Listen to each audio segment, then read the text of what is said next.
আজকে লই এলাম আরেকটা ভিডিও। আমি সকালবেলা ঘুমাইতেছি, তুই ঘুমাইতেছি 8টা-9টা বাজে, হঠাৎ দিয়ে কিতা একটা ডজারের আওয়াজ। আমি কি কিতারে হঠাৎ আবার ডজার করতে আইছে, এন নিয়ে আবার গাতা মাথা করে লাইতেছে। আরেক সময় তো মানে দিকে একটা গাতা টাতা করছে, তাই মনে হচ্ছে আবার নিয়ে গাতা করতে আইছে। না তুই ঘুমে তুই টে দিকে আইছে, এসে দিয়ে কিতা রাস্তার মধ্যে ডজার ঢুকছে, মানে নতুন রাস্তা হইব। মানে এই রাস্তা মানে আজকে থেকে 25-26 বছর ধরে হয়েছে, মানে এটা কাঁচা রাস্তায় রয়েছে, এটার কোনো মানে উন্নত আর দেয় না। তুই হঠাৎ দিয়ে কিতে এই রাস্তার মধ্যে ডজার ঢুকছে, মানে কাজ হইব, মানে নতুন রাস্তা হইব। তুই এদিকে সবাই আইছে, কাকু তারা বলতে প্রধান উপপ্রধান তারা সবাই কথাবার্তা কইতাছে। তো এদিকে শানু আইছে, তো এদিকে মানে অনেক দিন পর রাস্তাটা হইতাছে, তো রাস্তার সম্বন্ধে একটু আমরা কথাবার্তা কইতাছি।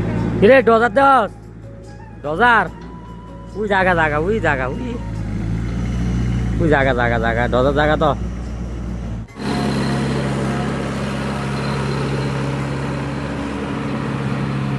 তুই তোমরা তো দেখতেছে মানে কাজ শুরু হয়ে গেছে, কাজটা চলতেছে, মানে ডজার আইয়া রাস্তা রাস্তা মাটিটা ডিকাইটটা লাইতেছে, মানে ভালোই লাগতেছে। মানে অনেক দিন পর, মানে অনেক দিন পর কিতা মানে অনেক বছর পর মানে রাস্তার কাজটা হইতাছে, মানে দেখতে খুব ভালো লাগতেছে।